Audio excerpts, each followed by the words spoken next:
Hello, everyone, and welcome to our newest rendition of our Doc Talk series. Today, we have a special guest, Greg Glynn, one of our faculty members, teaches our NIL course, and also CEO of Pliable Marketing. Just a little bit of a housewarming items here. Housekeeping items. Please make sure to have your mics muted. We'll have times for Q&A later on in the session, and when we do, we'll ask you to unmute your mics then. If you do have questions, please put them in the chat, and like I said, we'll do our best we can to get to every single one of you guys' questions. With that being said, I'd like to give the floor over to Greg here. So Greg, how you doing today?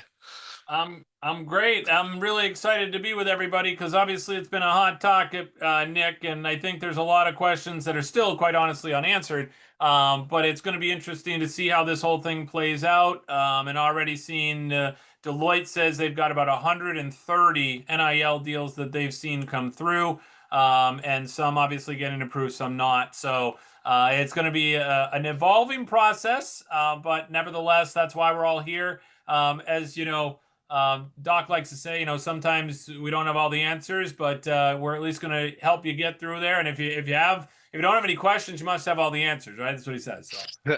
Yes, he certainly does say that. So to get things started, Greg, how about you tell us a little bit about yourself and how you got to where you are today? Yeah, absolutely. So, really kind of a unique story in the sense that I played sports, obviously growing up, and I played hockey, baseball, and then I also played golf. But I ended up having actually a back injury my sophomore year of my high school career in hockey, and went in for a regular routine physical, thinking that my back just hurt, and it turned out I had a slip disc. So that kind of ended my hockey career pretty quickly. Could have been paralyzed from the waist down, they said. So I was like, okay, obviously I'm not going to do that. But the long story ends that basically I decided that I would start broadcasting my high school hockey games since I couldn't play, and that's when I found my love for broadcasting. Which then I went off to Quinnipiac University. Had a great time at Quinnipiac. I was there for all 4 years. Obviously, a great hockey program. So that was fun to be a part of that. I broadcast every game I could get my hands on. So it really gave me a deep understanding for a lot of different sports, which I think was important. And now I actually rely on quite a bit in the work that I do with the wide range of athletes across the country. And eventually got a job with the Portland Pirates in the minor league hockey team in Portland, Maine. And they no longer exist, so that makes me feel old. But nevertheless, it got me into pro sports, and I was able to see some things that I observed that I thought were different than I anticipated. Sometimes that can be eye-opening when you get into pro sports for the first time. And then I was doing everything from broadcasting the games to community relations and helping athletes, kind of really in the community, doing the public relations, stuff like that. But that was even before social media, Nick. So like it wasn't as like intense as it is now. And I think it would have been a lot different, quite honestly. But now with social media and everything else that goes on, it's really obvious that athletes need support in that way, and they need agents, they need publicists, and they need people to look out for them and their best interest. So after the job of the Portland Pirates, I ended up having a back surgery and slowed things down. I joined a PR and marketing firm for 13 years. And I think something that resonates a lot with the students that I teach for SMWW and obviously here today is that the problem during those 13 years is that I wasn't in sports. And that was a problem. And I really wanted to get back into sports. And so I decided I would start my own marketing company. And the exact same time, name, image, and likeness happened in 2021. So I was like, game on. And I haven't looked back since. I've started my own NIL agency. I now represent over 35 athletes across the country, helped a lot of students from SMWW, whether it's start their own agency or simply become a NIL marketing agent or, become NFL agents, NHL agents. But it's just such a piece of the puzzle now that you really have to be able to have that experience to know, how to help these athletes at such a young level. Yeah, exactly. I mean, It's been changing every day. It seems like I know progressively over the last few years, it's become more lucrative for certain people. Can you talk about obviously those are the top 3% or the top 1% of those who can make those lucrative deals? Can you highlight those, how NIL is actually beneficial for those who may not necessarily be getting the $1 million contracts and go into that a little bit more? Yeah, absolutely. I think it's one of the best things about NIL, is that this is such a great opportunity for athletes who, as we know, are going to have other opportunities that most students aren't going to get. And so they obviously get this opportunity now with NIL to make some money. And that typically will, grab the headlines, like you said, Nick. You're talking about the top, 2%. But if you look at this from any athlete standpoint, if you're majoring in marketing, finance, sports management, business, anything really, in my mind, that you can actually have an internship for yourself using your own self, is a fantastic opportunity. So there's tons of professional development that comes along with NIL, everything from budgeting, to knowing what a contract looks like, knowing what terms look like, balancing their Venmo. These kids don't even have checkbooks, so like they don't know how to do that. So it's really important for me to help, and I do that in a different way, every time with a different athlete. And I think that it's really important that they develop the life skills now rather than when it's too late. So a lot of athletes, as we know, they'll go broke, after their first, few years in the league, and they don't know how to manage their money. So now we're teaching kids, ideally at a younger age, how to handle their NIL money, whether it's big, whether it's small, it doesn't matter.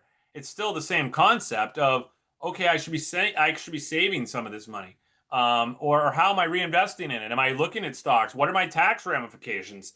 There's a lot of things that go into earning money and then what to do with it. And I'm hoping that through all this, there's also a piece of financial literacy that I think has been much missed even before NIL. I think there should have been much more financial literacy taught in college. I never got any financial literacy training. I mean, I'm lucky my parents were, kind enough to teach me how to, manage some money. Because I have a feeling there's a lot of athletes that don't get taught that, and they end up making mistakes. So I'm hoping that this is a great opportunity for any athlete. I've said this before, that any athlete can do NIL. This is not just for the 2%. And there is this misnomer out there that, it's only that top 2% that even can do it. Because you can make some good money or offset some of your costs, through gift cards, through I got nail salons, I got hair salons for girls. They just want to get their hair done. You know what I mean? They don't want to have to pay a lot for it. So anything you can do to have those benefits, is important to me, and it also makes the athlete feel good. At the end of the day, we want them to be successful. We want to give them these skills and tools. Is what I use. What I always say is give them the skills and the tools, and then watch how successful they'll be. They're athletes. They'll learn and then they'll implement. That's what they do. Exactly. But that being said, obviously a couple weeks ago, we did hear there was a house settlement, multi-billion-dollar settlement and back pay for former collegiate athletes, over the last couple of years or so. And then, there's more guidelines coming into nowadays, whereas before it seemed like a lot of you're an amateur and then you're making deals on marketing, not necessarily because if you play on the field. Now you play on the field does have that impact on your marketing, but not directly. But it seems like now it has exactly a pay to play type of system or something very similar. So what are some of your initial thoughts when you first saw the article that came out about it? Yeah, so I think well, first of all, I think it was unique where I was. So I was actually at AthleteCon 2.0 in Charlotte, North Carolina when this happened. And AthleteCon 2.0 is one of the largest NIL conventions of athletes, in the entire country. So it broke at like, I want to say 9:30 at night. And I think it was must have been on like a Friday or a Saturday. I think it was Friday. And they kind of like, everybody, when they heard the news, you could almost hear like this eruption of like excitement that yes, finally, the settlement had come through, and it was like this moment. Everybody knew on their phones and stuff like that. So it was kind of cool to see that. And I was kind of curious to gauge the emotions of these athletes. Like, did they feel this was good? did they feel this was bad? There's been several athletes, I think up to at least 80 now, that have come out and spoken out against the settlement, in the sense that it's limiting.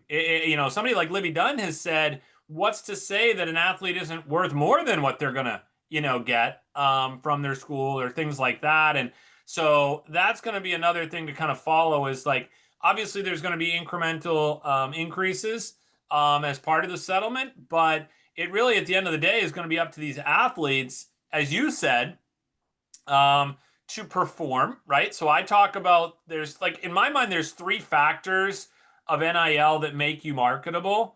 And really one of those is your potential. And that's what I would envision as, your performance, right? So like let's just use Cooper Flagg as an example, who's obviously going to be the number one draft pick. He's done a lot of NIL, up to like 28 million, okay? So for someone like him, there's tremendous potential, which is why he did so well with NIL. Okay. Then I feel like you've also got to have personality, because if you don't have personality, it's going to be really hard to be successful on social media, because if you're just going to be flat and not like move product or, enhance the brand or even the school that you go to, that you're happy and you're excited and all these things, people aren't going to gravitate to that. And then obviously, kind of along with that is, are you in highlights and are you, prominent? And what are you saying about, your experiences at your college? And then the third one in my mind is obviously you've really got to have the passion. You've got to have a passion for your sport. In many cases, you probably have to have passion to go pro, right? Because that's going to be part of the three, prongs of this triangle. Is that a lot of the athletes that are making significant NIL money are planning to go pro. But that again ties back to the tip of the triangle, which is potential. And that's why we're seeing kind of this now pay to play model, which is we're going to give our best players the money, and we're going to then be able to get our best teams the money. And therefore, that's how, a lot of this is going to be allocated. But I do think also, too, kind of in closing the loop on that, is that one thing I've always felt is that this is going to force athletic departments to put a stake in the ground as to what type of school you are. And if you have a decent football program, and I'm not talking competing for national championships, I'm just talking decent, and you have a really good basketball program, are you going to be putting the money more toward football? Or are you going to go and you're going to sway all the way over to basketball and say, hey, we're a basketball school. Our basketball teams are going to get most of the NIL money. Are you in Nebraska, for example, where you've got an amazing volleyball program? And it'd be unfortunate if you didn't give your volleyball program any money, because I think you're going to start to lose recruits to probably some schools that probably would. And it'll be interesting to see how that money gets allocated, because that's going to hopefully create a little bit more parity in these sports. Because if you have an athlete that's going to go and try to play volleyball at Nebraska, for example, and they are going to get money, then I'm hoping that maybe some of the other prominent volleyball schools, Louisville, would do the same. And they're going to have to compete using the money to be able to do that. And I also think one of my closing comments kind of on that just topic is watch out for the rise of the Big East in basketball, because a lot of those programs do not have fantastic football programs. So they're going to go and they're going to probably lean heavily on their basketball for the NIL side. And you're going to see those programs, in my mind, start to climb the ranks again like they did in the 80s. Yeah, I could definitely see that. And that, I mean, you got the Oregon States of the world, really great baseball program. Yep. Football is kind of hasn't been there the last recent years. Are they going to spend all their money on their baseball program to continue going to Omaha? But then what's the revenue generating coming from sending their baseball team to Omaha then if, let's say, their football team ends up making the college football playoffs? So it's going to be very fascinating to see on that side of things. Wanted to ask you, so you talked about, the players got to have the passion and, X, Y, and Z. But in terms of getting deals, what are some of like just quick offhand tips that you have for someone that's thinking about, I have this athlete, should I go get him a Mercedes car deal? or these big brands, you see it all the time on the internet, and it seems like everyone has all the flashiest things because of now social media, and everyone only posts the good and Yeah, the the good top stuff. Yeah. echelon, and that's, I guess, the algorithm allows you to see that sort of stuff. So what is kind of your quick little like three tidbits about what it takes in order to market someone regardless of the skill level and how that may vary? Yeah, I think first is start local. I've always said this, since NIL came to be, which is you need a starter deal. In many cases, you're not going to go to the car dealership unless you have all the package, right? Unless you're the best player and you're going to go and do that, that's fine. You can probably do that. But you're not going to go walk in as a field hockey player to go to a car dealership and say, hey, can I get a free car deal? I mean, that's just not going to happen. So, in order to do that, you've got to build your NIL equity. So, a really good example of this is somebody I work with. Her name's Katie Shanahan. I'll go back to her because she's a field hockey player. Is that she started locally where she's from, which is right there at Quinnipiac. And so the idea is that when you look at what she's been able to do, and where I was actually, of course, an alum at Quinnipiac, I went right back there and I was like, Katie, we're just going to go around and we're going to be able to go and talk to some of these businesses, and you'll then start to get these opportunities. And here's where I think that a lot of athletes also don't do it the right way. There's an amazing opportunity for anybody in an Adidas school right now to go and get an Adidas brand ambassador program. Anybody. It doesn't matter if you're on the track team, it doesn't matter if you're on the football team. You can go if you're an Adidas school and become a brand ambassador for Adidas. Katie did that because I told her there was an opportunity out there for her to do that. So then she goes and she gets Adidas.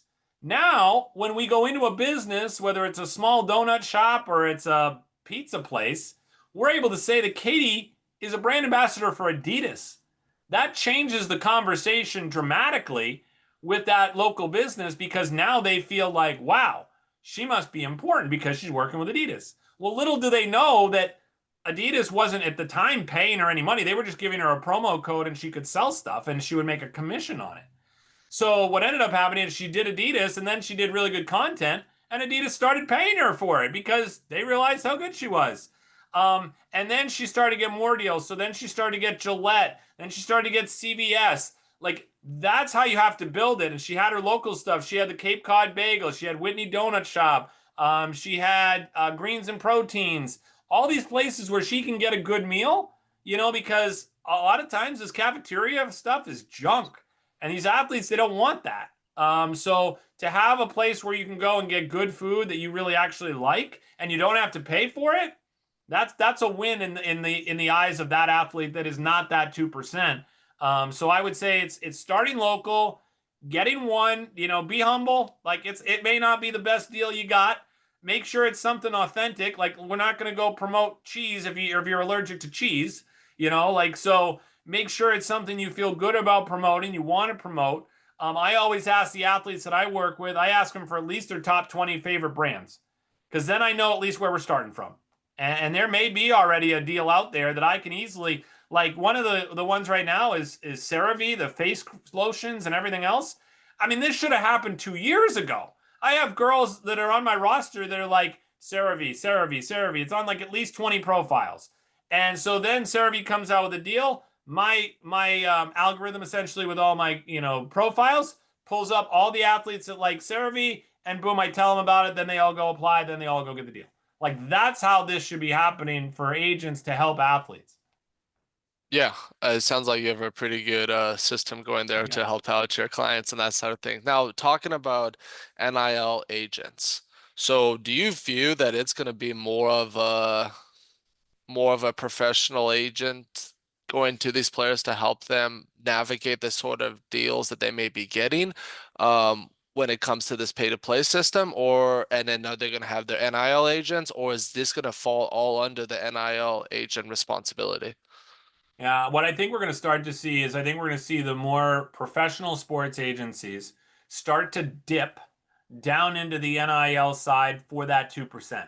So you're going to see, the CAAs of the world, the Wassermans of the world, like all those, they're going to start to dip into that because they're going to want to pick up that talent now earlier.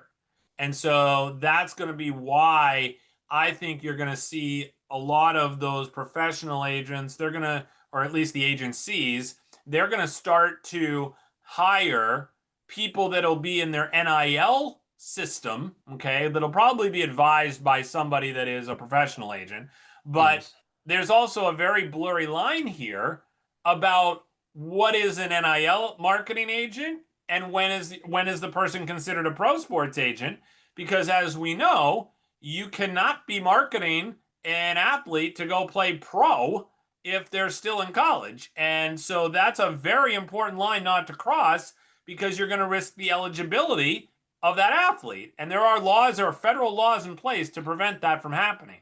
So I advise that to a lot of the NIL marketing agents, is to make it very clear the services you're providing, which is also important to have a contract so that you are the NIL marketing agent.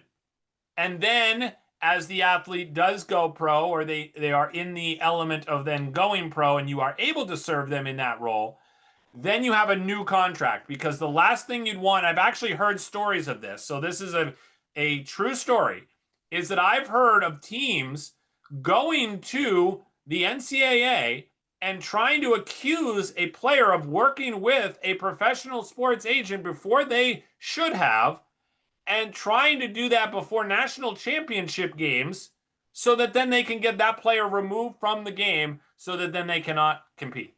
That is how cutthroat this is going to become. So it's very important to follow the rules.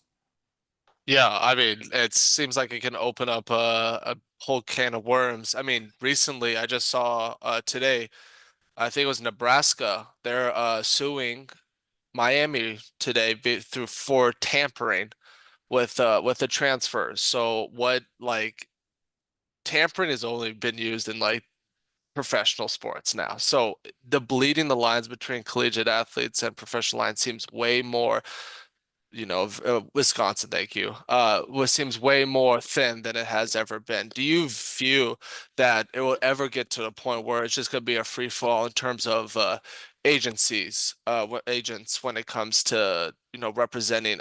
They have their collegiate athletes what they represent, and they have their professional athletes. Yeah, I'm hoping we're going to get some federal legislation on this, because what's happened is we now have a whole market that's been opened up that was never open before. So like there was never a NIL marketing agent, right? That wasn't even a thing.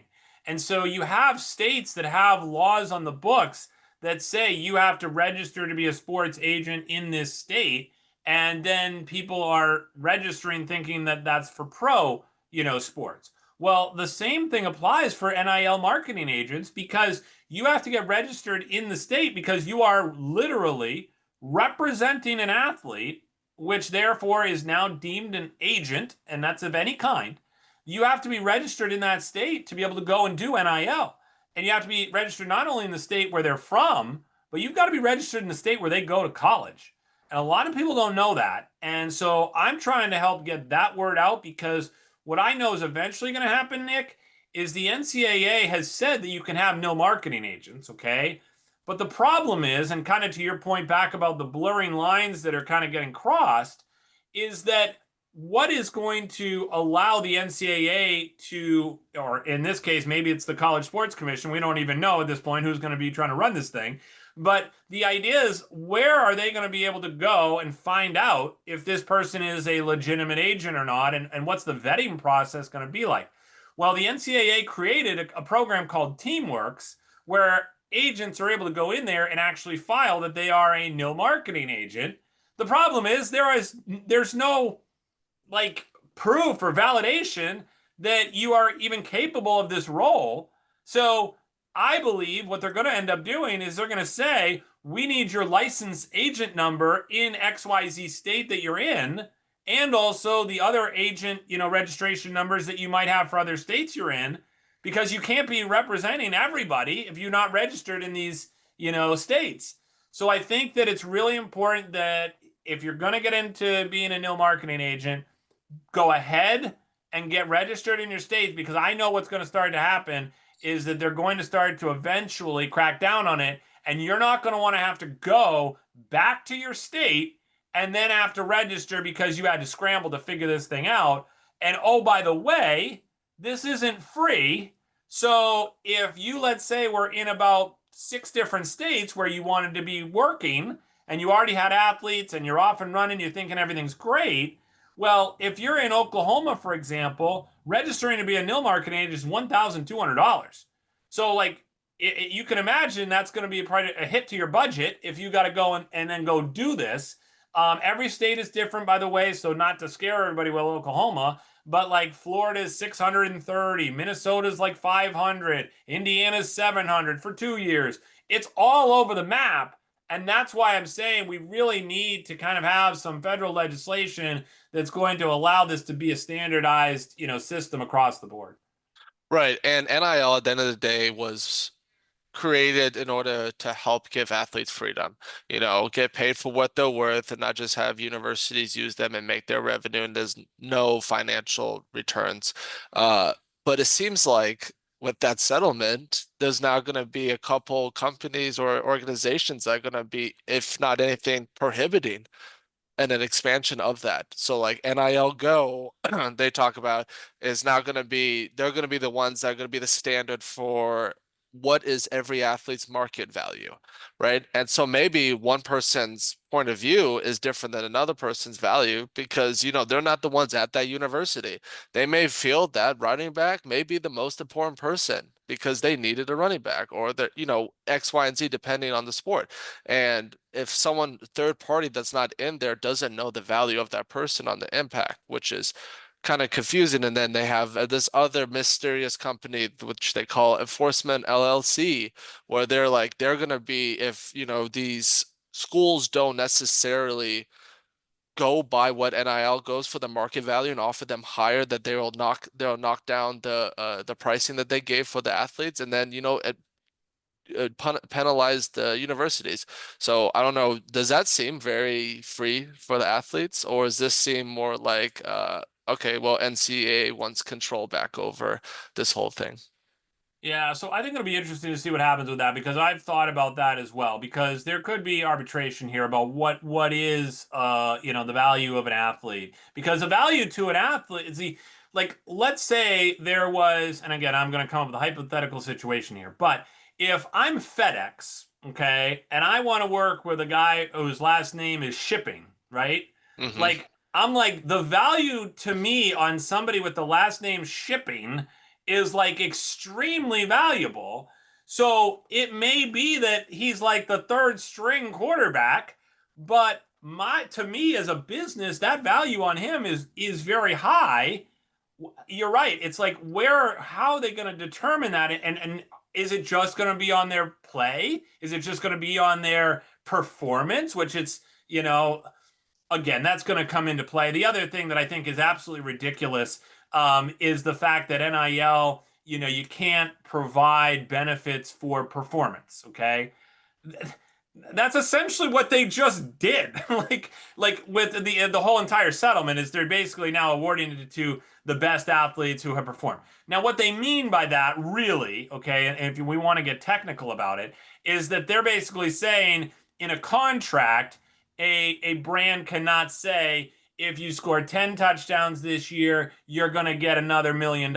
Okay, that's what they're trying to like prevent.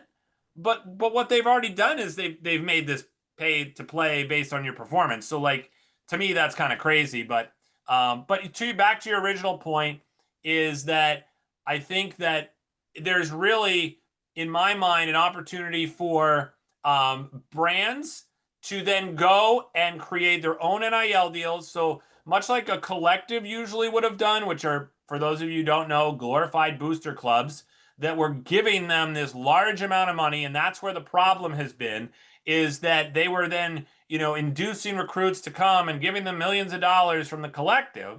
They're trying to squash that. So what's to say that if I'm the owner of ABC Storage and I'm an alum of the school and I want to still give XYZ player who's going to come in and be a freshman, I want to give him $10 million because it's my business and I can do what I want and I'm an alum, hey, so be it. I think that's an interesting case that you could make in a court of law that, that's a business practice and that business wants to do commerce, you know? Yeah. Yeah, it seems like whenever someone made a donation to a university, they get a big black plaque. They get their a clubhouse named after them. They get the building named after them. They get a private parking spot. The whole shebang. But it seems like now, oh, cool, thank you. But somebody else just paid us 6.5 million, so we're Yeah. gonna make it better. And then they come back the next year is like, well, where's our $2 million? So now it seems like even now the people that are rooting for the universities are it's no longer appreciated, it's more expected. And so that's another lasting impact that NIL does have. Now going into this, high school NIL has kind of blossomed recently, depending on what state you're in. So obviously the NCAA is a regulated organization, and all the D1, D2, D3 schools are under its umbrella. Now with high school, at least not to my knowledge, there's not a big organization that there's thousands more high schools than there are universities that are under that umbrella. So is this something where it's going to be governed by each state in terms of high school NIL? Or is this something where it's going to be a federal thing? Because I mean, like I said, some states allow NIL and some states said, no, we don't want any part of that. So what are your comments on that? Yeah, so right now we're at about 38 states, I believe, that allow high school NIL. So let's start with that as our general basis.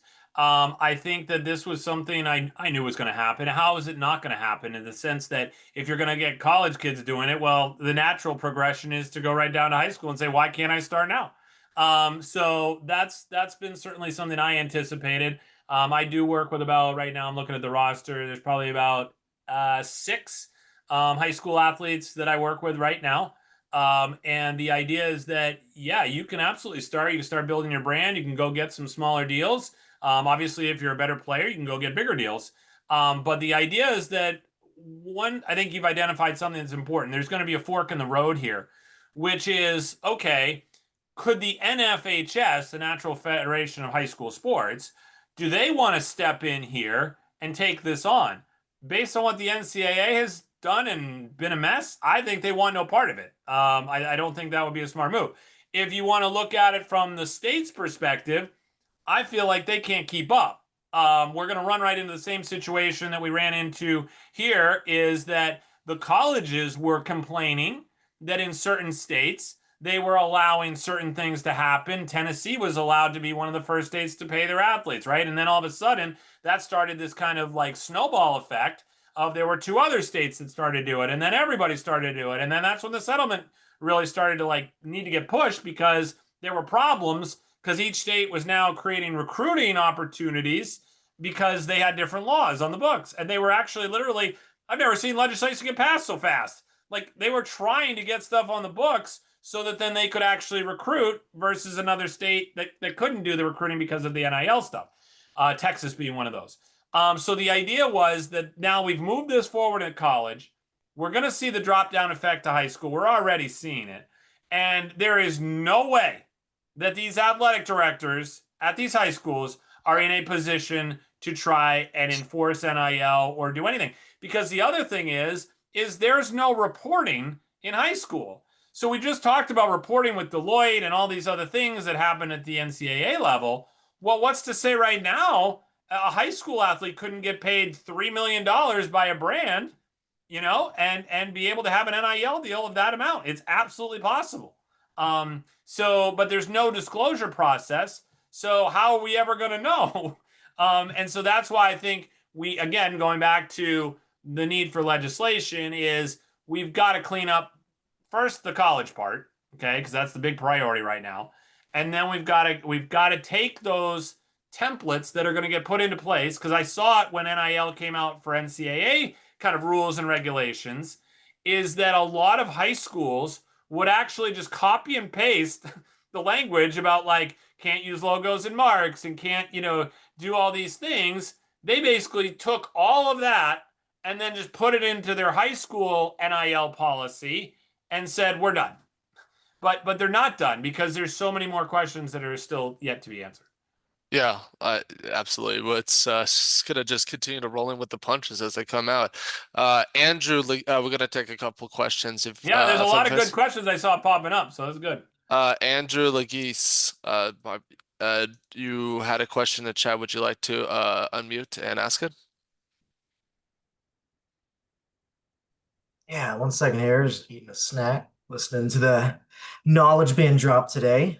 Yeah, thanks for doing this, Greg. Really appreciate it, man. This is really Absolutely. insightful and obviously changing by the day. So it's nice to Yeah. hear what the latest developments are.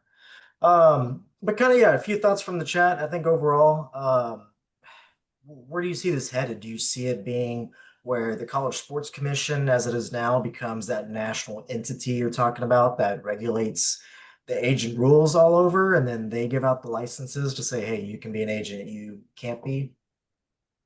Yeah, so I think that they're going to be more, I would call them the police of this whole thing. They're going to have to police the deals. They're going to have to, and I am in favor of what they have done with taking the NCAA kind of a little more out of it. And now this commission's going to kind of take over, which is better because now this is the conferences that are going to be involved and they are going to hold each other accountable.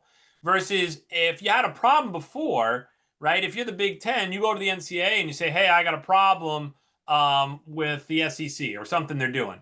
And what was happening is things weren't moving, things weren't getting done.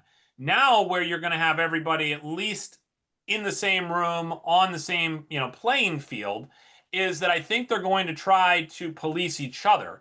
And when obviously there's a deal that gets flagged, now this commission is going to see it, and it won't just be lost in the weeds. Instead, you're going to have vested interest from the SEC going, Big Ten, you can't do that with that, athlete and this kind of thing. So they're using almost that competitive model to be able to probably thwart some of these bigger problems. And the NCAA has backed away and stepped away so that they can't be at fault or face more lawsuits, which they're already doing, by the way. Title IX, there's going to be a bunch of more lawsuits, I have a feeling, coming.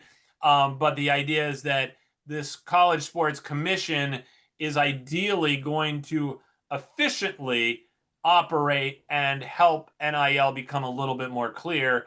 And if they don't, now the other question, Andrew, is, well, where does this go from here? Now, does it go back to the NCAA? What happens if the commission doesn't work? Things like that. And that's where I think there could be a major problem. So I'm going to be optimistic and say that from here, the commission hopefully will get things closer to right than the NCAA did. And they will be able to hopefully, again, clean this up. If it doesn't happen, we've got even a bigger mess on our hands. And I hope that federal legislation continues to go down this path because this is far from over. Sure. Sure. Appreciate it, man. Yeah, Thanks. Yeah, absolutely. Good thank you. question. Thank you for your question, Andrew. Next up we got Riley. Hey Greg, how's it going? Good to see you, Riley. So I have a couple questions for you. First question is, you mentioned about the high school getting NIL deal. What kind of, I guess, thought process came to that, I guess, to that term, or, you know, kind of where did that all come from? Yeah, I think it's kind of a natural evolution. So I think that when you have high school recruits who are, top 100 in their class and they're going to go off to college and they're going to be a superstar, it was only natural to think, okay, well, what's to say that an NIL deal couldn't happen in high school? It was one of the most natural things I even thought about too. I'm like, wait a second, if you're going to allow this in college, what's to say a high school athlete couldn't do it? In many cases, they're over, 18 by the time they're at least graduated. So they can sign their own contracts. They wouldn't necessarily need a parent to be able to do that. And then you look at, I think we even had a little chat thing in here about like what's to prevent a middle school athlete from doing this. And I'll be honest, this is already starting to happen as well. So like I don't know how low this goes. I don't know if we're talking about 5-year-olds getting deals coming out of little t-ball.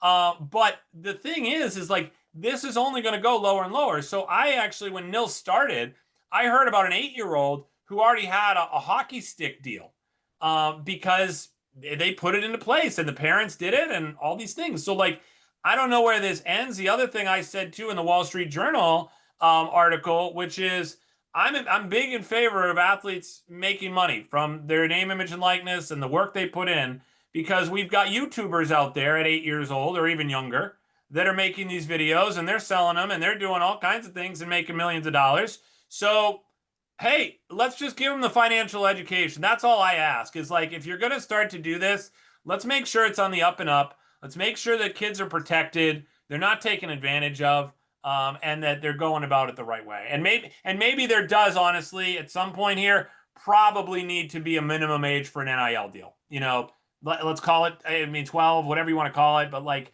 I think it could get ridiculous, quite honestly. And then I got last two questions, but mainly my last one is how soon or how do you think, you know, going from the United States NIL deal to Canada's NIL deal and the universities here in Canada, how do you think that's gonna, I guess, progress and what's the picture frame gonna look like? Yeah, I'm frustrated by it because it's not fair. You know, you look at a player like Zach Edey from Purdue who could have made a lot of Mhm. money. And you've got athletes that, I mean, I know so many international athletes that would be doing NIL right now if they could. So Mhm. I unfortunately think that a lot of the spectacle has been on this settlement. I wish they would have addressed it in the settlement. That would have been a great time to do it. But they couldn't get their ducks in a row. So as a result, I think this continues to linger. There is kind of like a sideways way of doing NIL, but you got to do it in Canada. You have to do all your activities in Canada. You have to get paid by Canadian companies. Like it's doable, but it's just a pain in the butt. And so that's why a lot of the internationals aren't doing it. But I hope it'll change. I was more optimistic probably about 6 months ago before the settlement, and now I'm not so optimistic because they've got bigger problems now. Now they've opened up a whole other can of worms they got to watch out for. So, Yeah. All right. Thank you. yep. Thanks, Riley. Thank you, Riley. Sean, we go with you next. Hello, Mr. Glenn. It's an honor to speak to you, and I've been taking notes the entire time you've been speaking. I'm Oh, currently thank you. yeah, thank you. I'm currently an NIL agent. I'm also in law school. I go to University of Miami. My question for you is, I have like, well, I mean, I know most NIL agents go through it, but like this dilemma between like the athlete and the brand. So like my question is how do you bridge that gap between like you can get the client, but also how do you go to brands? Do you just cold call them? Do you email them? Like is there a certain process? You know?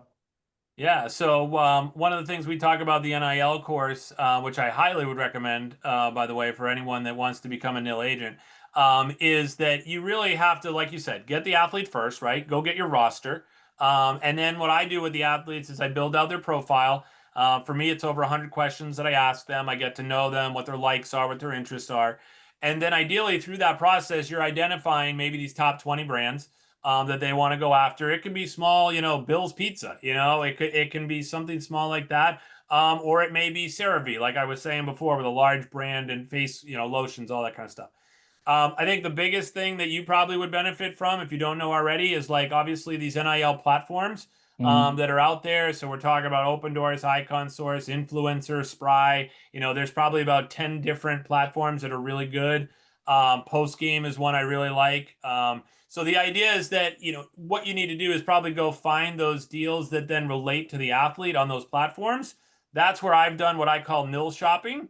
I'll literally get the athlete on a call, on a Zoom call, or right in front of me, like side by side, and I'll be like, "Hey, do you like this? What about this? You know, blanket company? You can make it out of your former jerseys if you want." Like, and then they say, "Yeah, that's cool," or they're like, "Oh, look at that protein bar. Like, I eat that protein bar. Like, I would do that." So that's why I think, you know, it's important to start with the athlete and what they like, and then go and try to figure out, okay, now I want to partner you with a brand because it's an authentic partnership. And the other thing too, I'll give you just a piece of advice. If that they're going to try to reach out to these brands like on Instagram or something like that, and let's say it's to a donut company, okay? And they're like, I love your raspberry filled donut. I have one before every game. Like that to me is going to resonate with that brand, and they're going to be like, this kid actually likes our donuts, right? Like versus, I've seen so many of this, like, hey, I'd love to rep your brand. Send me a DM back. Like that's not going to happen if you're not like literally showing them you love the brand. Okay, sounds great. Definitely. Yep. Thank you again. Yep. You're welcome. Thank you, Sean. Thank you, Sean. Dell, we'll go with you next. You mute. Myself. Am I unmuted? Yeah, I'm unmuted now. You're good. Okay, thank you. I really appreciate your time. Yeah. The one thing I was going to share with you, it seems like to me with the NIL deal, it's kind of like that you're figuring this out as you're going. I'm an insurance broker, tax professional, and I'll just give you a couple comparisons. In the tax industry, there's not a lot of regulation per se as far as the certification, but you still are bound by the IRS. When you start talking about insurance, you start dealing with the direct state departments and you have federal regulation. And it seems like to me on the sports agency side, every state has a different model. Now the federal government is coming involved in it. So they're basically going to make it very difficult for people to maneuver in this space, but you're going to have to comply. That's what it seems like to me. But at the same time, I'm thankful for it because I'm already dealing in spaces like this as well. But I was just wanting to know, once you get an athlete per se, what is the step of moving forward? Are you doing contractual besides what you said in depth? I do, like on my side, we have to have errors and omission. In the state of Georgia, I hadn't heard it. We have to have a surety bond, but not in the state of Alabama or Texas. So I'm just saying it's different things. But in insurance, just to tell you this, in certain capacities I'm in, you have errors and omissions. So what I'm noticing is that it's a lot of parallels that I see. And I'm seeing this, and that's why I was asking, as a former athlete and as a coach and as a businessman moving forward in these spaces, I'm just trying to find the right platform to move forward with. Yeah, I think you're absolutely right. I think you've hit a few nails on the head. Is that they're trying to, like the Secretary of State office in a lot of these states, they are the ones that are basically saying, okay, you have to register as an athlete agent. But what's happening is it's not a very popular thing.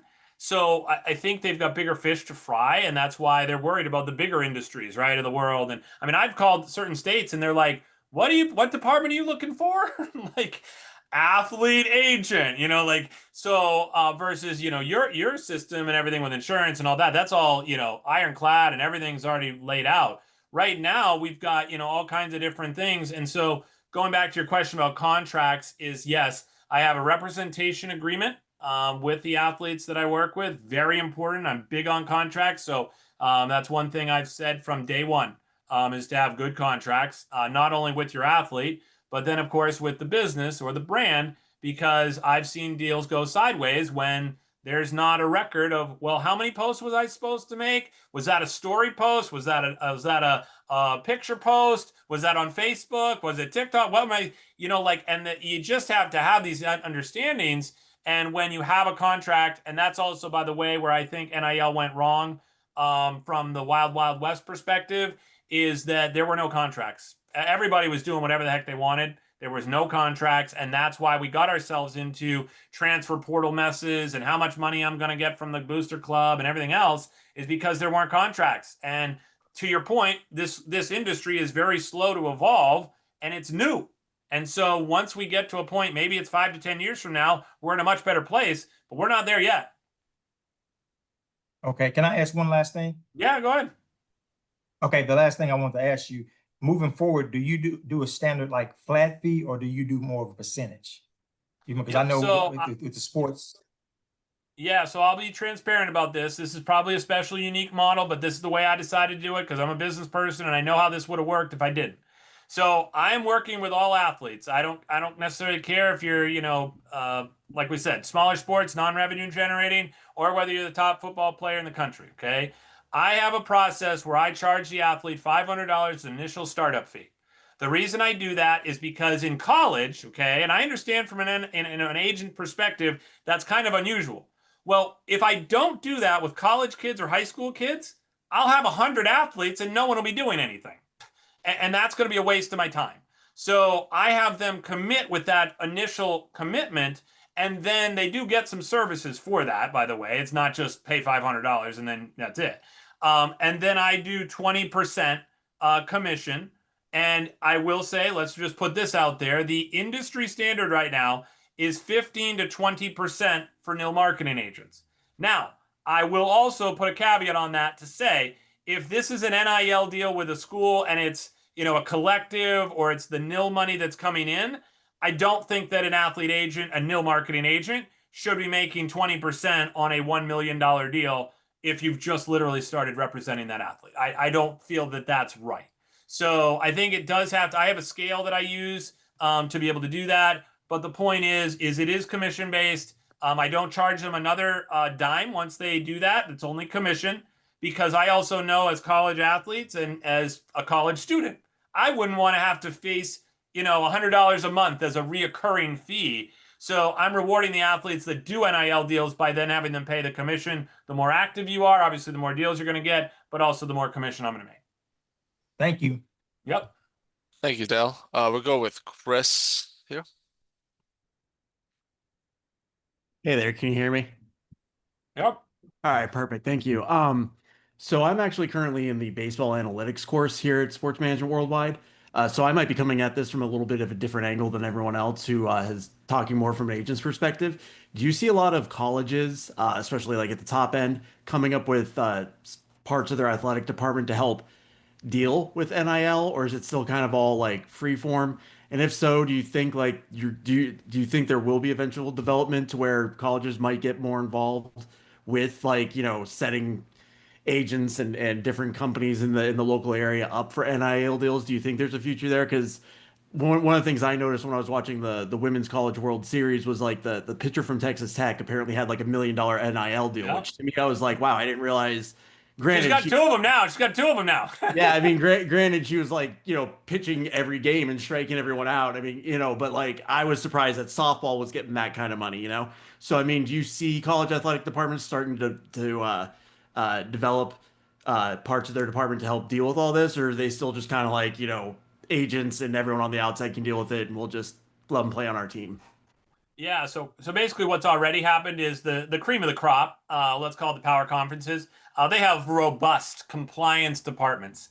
So compliance was originally intended to help make sure that the kids were eligible as far as grades go, make sure that they were, going to class, stayed compliant, okay? That was before NIL came along. Now these compliance departments have been thrown NIL regulation and oversight and everything else, and it's way too much. So they are growing their compliance departments to have NIL directors, assistants. They've got positions. Okay, they're going to have general managers now because they got the settlement here. They're going to have to allocate their money. But the point is that you're going to be able to see a lot more jobs in compliance related to NIL, and those people are the ones that are directing the athletes to these platforms. If they want an agent, they're then sending them to the directories. They can't really say, "Hey, go work with Pliable," right? Like they're not allowed to do that. So they are typically sending them to a place like Teamworks that I mentioned earlier, where they can go and see a directory. Another one is athletes.org that has a really good directory of athlete agents. So that's where they're trying to go to send their athletes rather than try to advise them, because you can imagine what would happen if they advise them on something wrong. So, Perfect. Thank you. yeah, you're welcome. Thank you, Chris. So now we'll go to a SMWW career advisor and the SMWW agency director of agent advisors, Adam Klemick.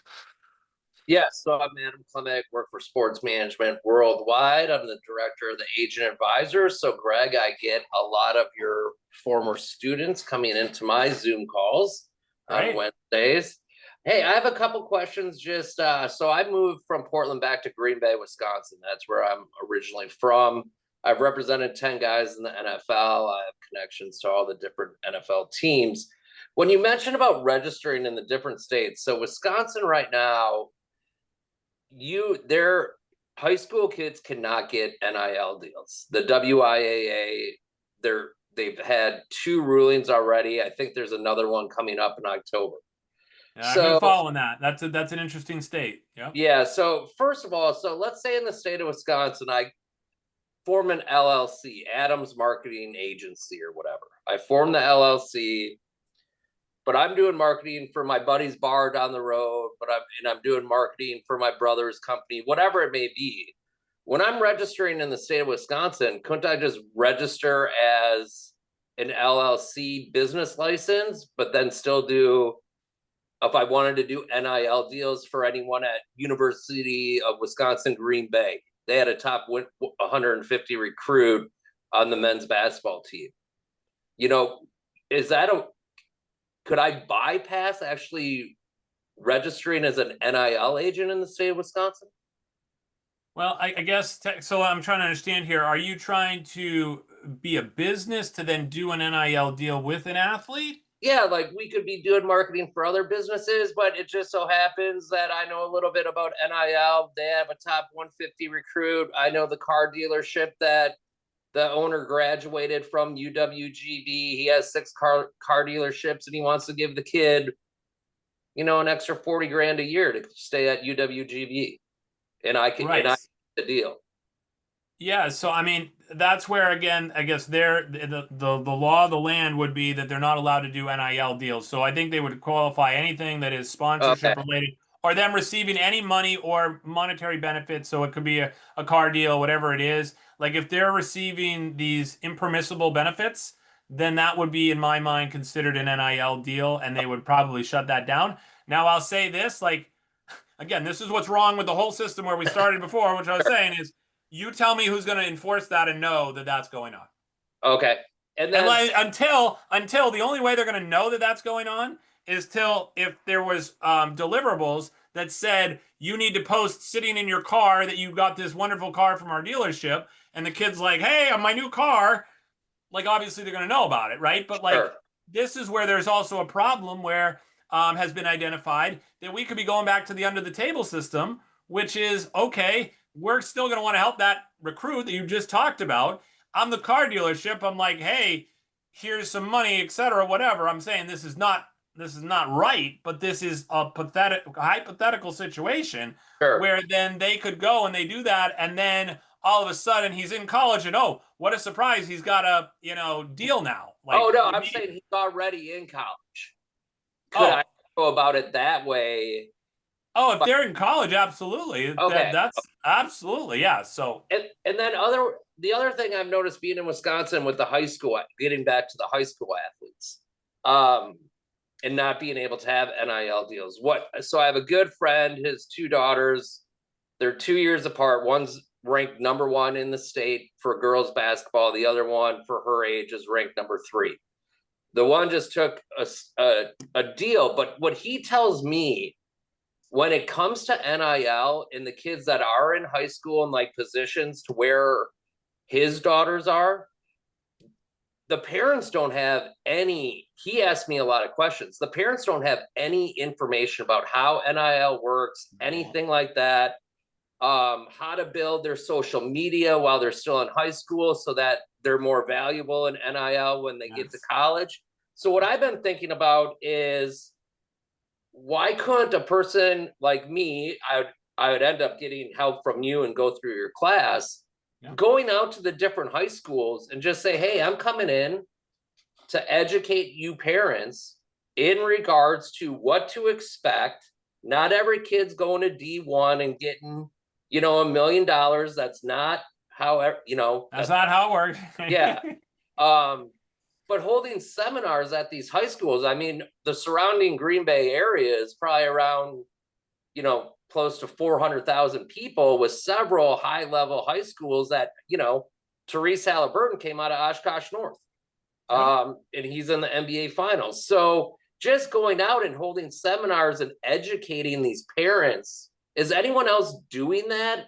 Or is that an opportunity that's just being missed right now? I think it's an opportunity that's being missed. I think that one of the things that these parents don't know is NIL. I mean, that's you're absolutely right. You hit the nail on the head. I do try to find online. I do free, webinars for parents and athletes, et cetera, because I can't touch everybody. I've actually presented at high schools and colleges about NIL and about branding and all those things. The culture has to be right at the school. That's what I found is like, are they willing to open this discussion up, or do they want nothing to do with it? And they're like, don't tell anybody about NIL because then I have a headache on my hands, because the athletic director doesn't want to deal with it. And I think that it's just important to remember, especially with high school, we're talking about potentially losing eligibility if they're, receiving income. And there's so many rules, that go into this that they don't even know. And they could literally end up hurting their child, their chances for a scholarship or going to a school because they didn't know the rules. And so that's why I think I'm big on education. So yes, I think it's a huge missed opportunity. I think that no one's doing it because it's not as lucrative, as some of the other stuff. Sure. But it's definitely an opportunity. Okay, last question, and then we'll let you close out. When it comes to the kids' social media followings, I get this asked a lot, and some of the agent advisors want to get into NIL. And I go, listen, a lot of it's based off their social media following. So I've heard anywhere between minimum of 25,000 followers on Instagram. Then if they have, if through all their social media platforms, they have over 75,000, then that goes up to a different level. Is there kind of a rate? Like, what is a company that's willing to do NIL? And I know it varies. I'm not talking about like what is the average of what they're looking for a prospective brand representative to have followers on social media platforms? So here's my take on the follower count. It's a great question because I get it a lot. So I've been saying that it's about 5,000 to be considered for a national deal. And I mean considered, mean like there are some platforms you're going to have 10,000 to even be like in the mix. Okay. 5,000 might give you a shot, an outside shot. Okay. The average college athlete right now, I would say, has about 1 to 2, maybe 1 to 3,000. Okay. So they're all kind of below that if you're just average. However, what I always say about those kids that have the 1 to 2,000, okay, is that if you're in your hometown, you could go and do an NIL deal because you could vouch that those 1,000 to 2,000 are probably mostly from your hometown. Yeah, like I can make that case. Now, if I'm making that case for Livy Dunn with the 5.3 million, I can't make that case that those are all local, So like now, granted, she can do any deal she wants because she's obviously built a brand and has that following. But when I look at the number of followers, it has to really correlate with the brand, what their goals are, what their audience is, who their audience is, and does this athlete, like I've got an athlete with type 1 diabetes. He has like 10,000 followers. He's going to probably get a deal with a diabetic, company because he's marketable to them and they need somebody like that to be the face of their brand. So as you kind of said, everything is different. I would generally ballpark an athlete, if they want a national deal, 5,000 plus, probably more like 10. And then if you want these bigger deals, you're going to need to be in that 50,000 category to try to at least get something decent. And then the other thing that I will say is what's going to happen is this is a currency. So right now I'm telling you that 5,000 is kind of like that bare minimum. I bet next year, in the next 2 years, we're talking about 15,000 being the minimum. Sure. Because everybody's going to start doing it, Got it. Well, thank you very much for your time. I appreciate it. Yeah. You're welcome. Yeah. So everybody, thank you, Greg, again for coming out, taking time out of your busy schedule in order to help, educate and make people aware of what's going around in the NIL world and the college athletics world, and even I guess high school world. Yeah. And so we're gonna use this time in order to answer any questions about SMWW courses, the NIL course that Greg Glynn teaches, which goes way more in depth than what he was taking. This is just the tip of the iceberg. So if you do have those questions, please raise your hand and we'll make sure we get to you. Greg, you could stick around and answer questions if you would like about your course, if you like. Perfect. And then Adam is one of our career advisors as well, so he can also help. So we'll go with. Well, let's finish. We'll stop questions. Let's go to Willie and Sean, but limit it to just one question each because we don't want to take. It's a Friday and we don't want to take too much of Greg's time. Yes. Okay. Thank you. Thank you so much, and thank you for presenting today. I really appreciate all the great information that you've shared with us. My question was with regards to revenue sharing. How I guess the amount of money that each school is going to allocate. I think it's like what 20 million. Is that going to be like a hard? Is that going to be like a hard cap? Yes. So they will not be able to do any more than that. That's why it's going to be important they decide how they're going to allocate. And just a general allocation, I'm going to give you ballpark. if you take the average Power 4 conference school, you're looking at probably 75% into football. You're looking at about 15, or so, maybe 10 Basketball. into men's basketball, Right. and then some into women's basketball. That's where there's the revenue generating. So that's how it's kind of breaking down right now. Is the revenue sharing different than the NIL, or is it all working in together? That's what I'm trying to figure out. Is it all going to work in together, or is it going to? I know you alluded to it in your presentation, or is it going to stop the NIL in the future, or how is that going to work? Because they seem to be conflicting.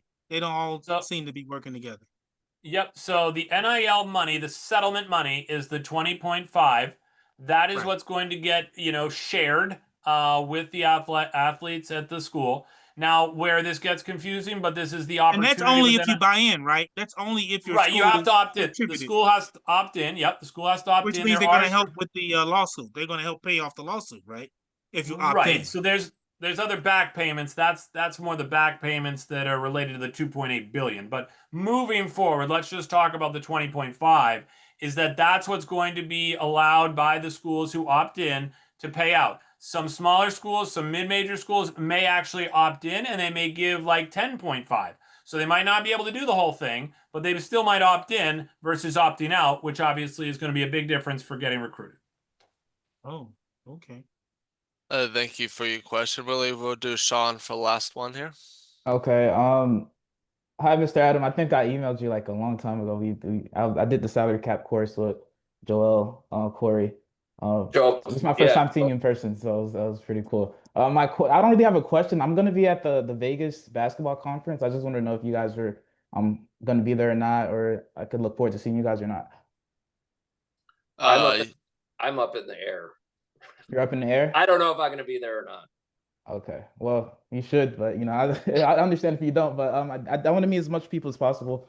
I know Dr. Lashbrook is gonna be there, Joel, Corey's gonna be there. Just making sure. But thank you again. This was pretty good. I was, like I said, taking notes the entire time. But yeah. No, that's great. Good question. Thank you. You want to quick go to last question? Yeah. This is Mark. Can you hear me? Yeah. Oh. Hey, Greg, how you doing? My name is Mark Jefferson. I'm a NIL agent out here in Los Angeles, California. I've been in too since NIL agent since 2022. I was a sports management worldwide graduate as well. I have about 25 clients and been doing about 30 or 40 NIL deals. So you're spot on what you're saying. My question is, international students, Greg, what are you saying? I know that like with the international students with NIL, that's the F1 and the P1 visa. International students can't get it, but they've been fighting in his courts. Have you heard anything recently on that? Over? Yeah, so what they're doing is they're basically telling the athletes right now they can't do it in the States. They're trying to tell them that you can do the NIL stuff, but you got to do it in your own home country. You've got to do a brand that's from, your country of origin, and then you got to get paid in the country of your origin to try to like basically keep it all out of the States. So there's no transactions that happen in the States. But hopefully it'll change. Thank you. Thank you. All right. Well, Greg, if you want to stay on, I'm just going to quick kind of go over what SMWW has to offer. Obviously, great mentors like Greg.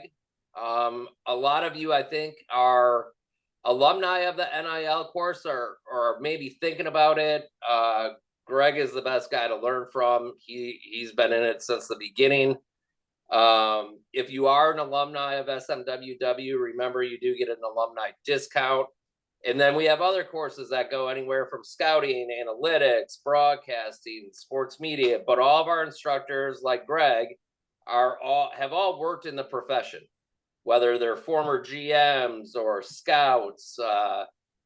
D. Lyman, who does our broadcasting, actually works for ESPN Radio. So we have courses on all different aspects, all different sports. We also have a partnership with CUC of Chicago, Concordia University of Chicago, for master's and doctorate's degrees. Also, partnership with Fort Hays State University in regards to taking our courses for college credits, which is very awesome. So you can get up to 2 elective credits towards college for taking one of our courses, and you can take up to 3 of them.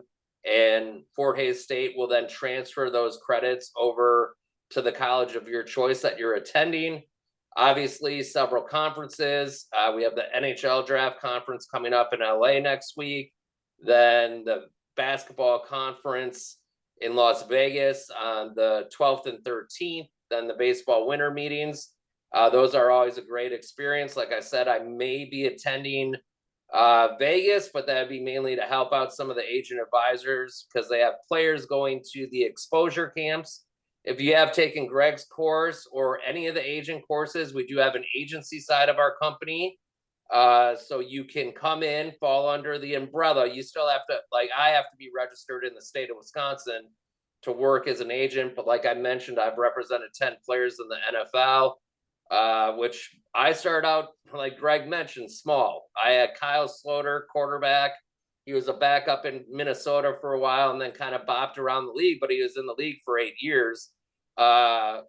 His first NIL deal was at his favorite restaurant that he liked to eat at in Minnesota.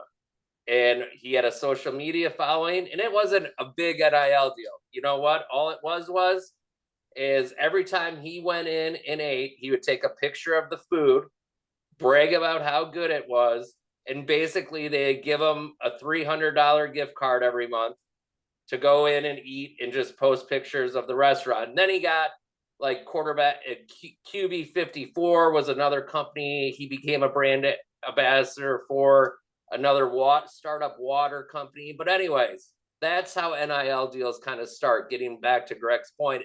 And that's for an NFL football player. That was a backup quarterback. So, I mean, and he had quite a following. We started making t-shirts for him and everything else.